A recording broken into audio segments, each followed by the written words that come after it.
Angkatan bersenjata Ukraina menembak jatuh 31 dari total 68 pesawat nirawak tempur yang diluncurkan Rusia pada 13 Oktober malam.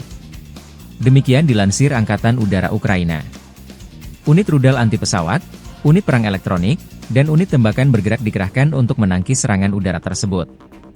Pesawat nirawak tersebut ditembak jatuh di atas wilayah Kiev, Poltava, Chernihiv, Sumy, dan Cherkasy.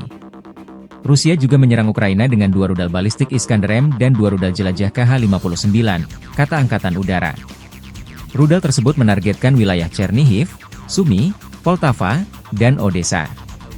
Serangan pesawat nirawak merupakan kejadian sehari-hari di Ukraina, yang memengaruhi berbagai wilayah di seluruh negeri. Konflik Rusia dan Ukraina memasuki hari ke-964, belum ada tanda-tanda perdamaian dua kubu. Download Tribun X sekarang, menghadirkan lokal menjadi Indonesia.